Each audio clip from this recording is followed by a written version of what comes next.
Andrew McCART, IFL TV, in association with MTK Global. Delighted to be joined on Zoom by the one and only KASH FAROOQ. KASH, first and foremost, how are you keeping, mate? You doing well? I'm good, and I'm good. How are you keeping me? All right? Same old, mate. You know, it's just everyone's locked up in the house, so it's just one of them ones where I'm just trying to get as much work as I can just to try and stay sane. How are you coping with the sort of training side of things? It's just the same, you know what I mean, mate? All you're doing, you're running. It's the same thing every day, running and a bit, you know what I mean, exercise in the house, you know what I mean, press ups, you do just stuff, sit ups and that, but apart from that, you're sick of doing the same thing, you know, I've been doing the same thing the last 4 weeks, and to be honest, I'm sick of it, you know what I mean, I want to punch up bag, spar, you know what I mean, you know, I just get into the back to the same routine, you know what I mean, because your sleeping pattern is not great neither, because you've not got a fight coming up and, you know, waking up early and that, so, but it's just, it's quite boring, to be honest, you know what I mean. You not got a punching bag up in the house somewhere or anything like that? No, I haven't, Andrew, and obviously the gyms are shut at the moment, you know what I mean? But I've been running and that, trying to keep my weight down and just been exercising, just keep myself taken over until obviously the gyms open back up, you know. Well, I don't know when that even is, to be honest. You know? Yeah, I feel you. Well, you did have a fight lined up. You were due to fight in Newcastle. Yeah, that's right. On the Ritz and Vasquez undercard. Your first fight under the Matchroom banner with Eddie Hearn. I mean, before this happened, all this sort of like coronavirus stuff happened. Like, how excited were you to finally get in the ring after obviously the Lee McGregor fight? You know, I was obviously looking forward to, you know, I mean, I was back in the gym after McGregor's fight, after a week or two, back in the gym basically, you know what I mean? And I was training through Christmas, New Year, and, you know, I would just keep myself taken over and, you know, and, you know, I was training really hard for it. I was really excited. You know, it was 3 weeks to go as well when the fight got called off.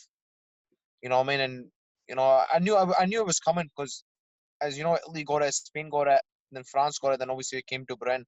But I knew it was just coming, and I knew the fight was going to get called off. But I obviously had to keep my mind on the job until Eddie obviously called it off, and he did. You know what I mean? 3 weeks, I think 2.5 weeks before the fight, or maybe 3 weeks. So, you know what I mean? But I don't know when I'm gonna box next now, to be honest, because as if right now, you know what I mean, it's not looking if it's improving, you know what I mean?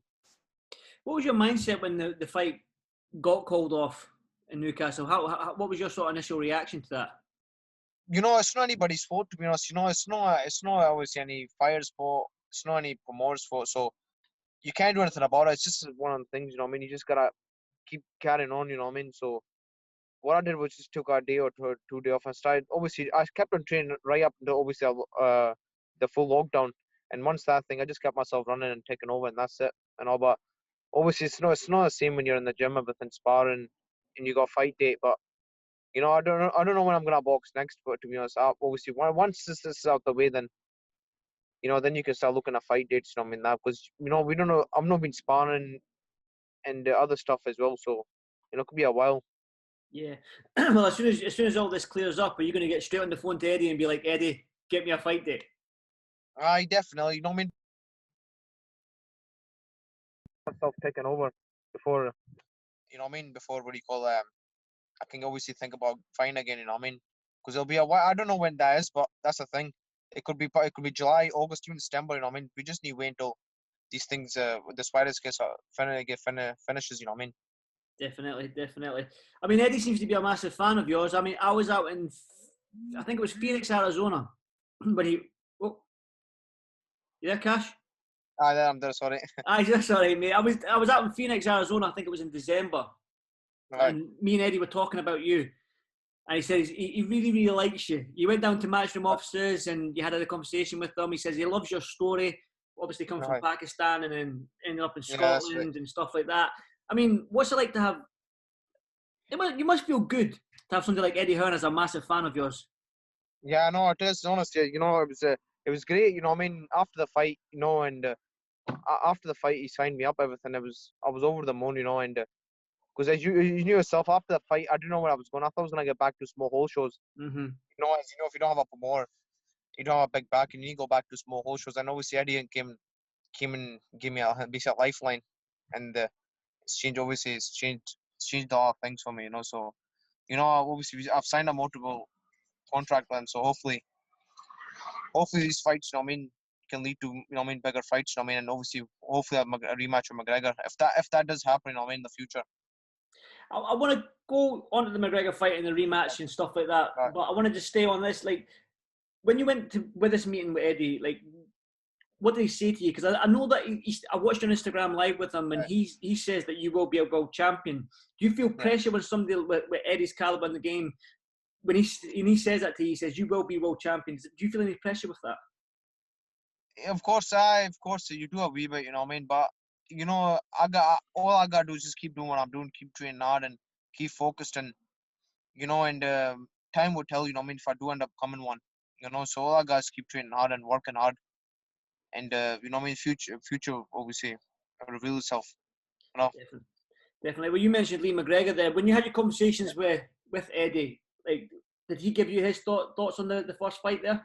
Did he? Yeah, of course. He He thought, you know what I mean, he thought obviously I won the fight, you know, as a lot of people did. And, you know, and that's the reason he signed me. Is the guy, he likes my background, my stories, everything behind it. I think he was quite fascinated, obviously. He was quite surprised actually to see me fight, you know what I mean? He didn't expect that. He thought Lee would win this. And a lot of people did. Because Lee is he was a bigger name going in on paper, you know. And but I showed, you know what I mean, I was a threat. I'm no pushover or nothing. So, and that's the reason he signed me, you know. Being that you're a bantamweight, I mean, you're in a good division. Do you think, are you still at that age? You know, you're still quite young. Like, is the weight easy for you to make, or can we see you making a salt in the super bantamweight division? You know, no, always the way it's good to make, you know what I mean? Don't get me wrong. I think I'm usually quite disciplined after a fight. I'm always out training and that. Like, I don't take too long off. I usually take a couple of days off. After, it doesn't matter how hard the fight is.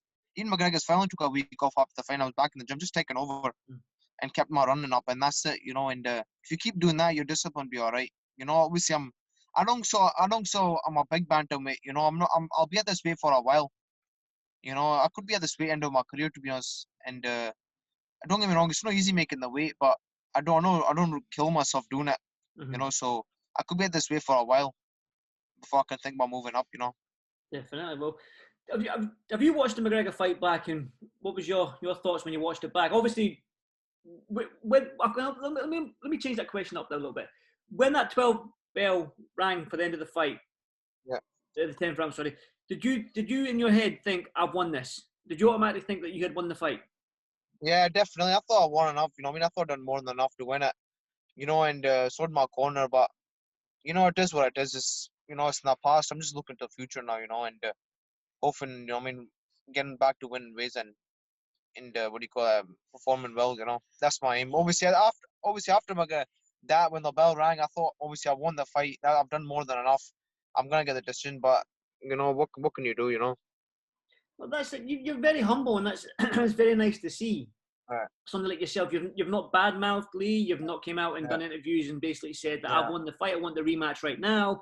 You know what I mean? You've been very humble about it, which is very nice to see in a box, because many boxers they No, do it is. that. You know what I mean? Obviously, it's not McGregor never obviously scored the fight, so you know what I mean. All he's got to do is fight. So you know what I mean, I've got obviously nothing against him. Another day, you know, I'm not gonna what do you call it, make enemies obviously over a bad decision. So you know what I mean, it is what it is, you know. And you know, it was good, you know, because see, to be honest, McGregor in a way, me and McGregor got paid well, and it gave us good publicity, both of us, for that fight. So you know, and to be honest, I could have boxed another 3-4 fights. If I never boxed Lee McGregor, I could have had another 3-4 fights, and I would never got paid, and I would never have got publicity or even sold many tickets, to be honest. So in a way, it helped me and it helped him as well. Again, there's another great way to look at it, Cash. But let's talk about the future then. I mean, Lee said that he wants the rematch with you. I've done an interview with Lee in the past. He said he wants the rematch with you, but he wants it in the high draw. He wants it for a bigger title, bigger crowd, a lot more money. Is that the same? You share that opinion? Yeah, no, definitely. I think he's right, to be honest, with that what he said there. You need to bring something like a title on top. If both of us box again, and I think we need a bigger arena, and obviously it'll be more money, definitely. Because you seen the last fight, me and McGregor could have sold more tickets, you know, but I sold all my tickets, and I think so did McGregor. And obviously we could have sold more if we got allocated more, but that we sold the most tickets on the bill. And if obviously if we would have called in a bigger venue, we couldn't even sold out, to be honest, you know. But if that didn't happen, the rematch, I think it'll be definitely a big venue and good money, and it'll sell. To be honest, I think it will sell out again Do because you this think true you can get score the is going. hydro? I Do you mean, think? Sorry, Cash. Do you think you only can sell at the hydro in the future? obviously in a few fights, I mean, McGregor, if he keeps winning, Akbar keep winning, the fight will build up again. I mean, and obviously he'll get public eye again, and I think it will. I think it will. I mean, people still want to see it. Obviously how the last fight ended. Well, again, that fight, from a selfish point of view, being that I'm Scottish, for a selfish point of view, two Scottish guys going at it, fighting for like the British and Commonwealth title. For me, it was one of the best fights I've seen live. Obviously, I'm being biased, but for this little country, man, it was a you and Lee put on a great show. It was good. No, definitely it was great. I mean, as you know, obviously Alex Arthur, you get it up in Scotland, you get a couple of times. You only get after a couple of years. I mean, last one was obviously Alex Arthur and probably Craig Doherty, probably a big fight. And that was a few years back. Obviously, it was John Sisson and Paul Appleby as well, but I'm talking about a really big fight and a big titles on the line. And British title online. Aye, that's what I'm saying. So it was probably Craig Doherty and Alex Arthur. Probably, the probably biggest fight, Edinburgh and Scotland. I mean, Edinburgh and Glasgow, sorry. And I think that's the reason the fight sold out straight away. Because there's two boys, I mean, in the backyards, and they were fighting each other. So I think if that happens again, it'll be a good seller. It'll be a good, turnout again, definitely. I totally agree. With the Edinburgh and Glasgow thing, the British and Commonwealth titles, it was a great fight to watch. And if somebody hasn't watched it, I'm pretty sure you can get it on YouTube and you can watch it again. If you haven't seen the fight, then go and watch it and score it and stuff like that. Well, Cash, I've had you for a good 10 minutes or so just now, but have you got any thoughts or anything you'd like to add and to your fans or anyone watching this? I think we just gotta obviously, just obviously stay safe, and just wait to have obviously the government give us a thumbs up, till we get back to our normal life. Don't get me wrong, obviously, I think all of us are trying to obviously think we're living a normal life right now. We're not, because it's in a lifetime.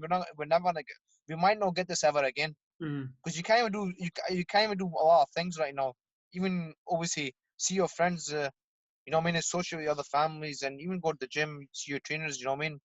And it always is hard. It is hard. Don't get me wrong. It is hard mentally for everybody. But I think you just need to stay safe and stay home, and just let the storm, go by. Well, Robert Smith, the British Boxing Board Control, he said that he's working with the authorities, the government, and medical people. He might get shows kicked off in June. What's your thoughts on that? It depends. Obviously that'll be great if it does, but obviously you just need to look at how time's going. Because of the obviously if it gets worse and worse, they're not gonna let the boxing out straight away, are they? No. So obviously as you know, probably the numbers are not going down in Scotland.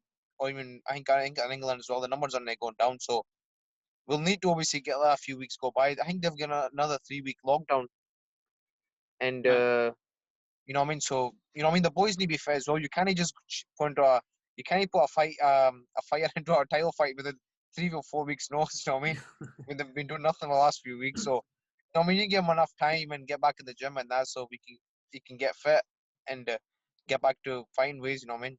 Definitely. Well, Cash, as always, pleasure to speak to you, man. You're very humble, and it's always a pleasure to speak to you. And I can't wait to watch you fight again, because your style is a fan-friendly style, and I'd love to watch you fight, mate. You're a cracking fighter, and Thanks, stay safe, and hopefully catch up with you soon. You're right. You take care, Andrew. Right, stay safe, mate. Bye bye. Cheers, Cash. Bye bye.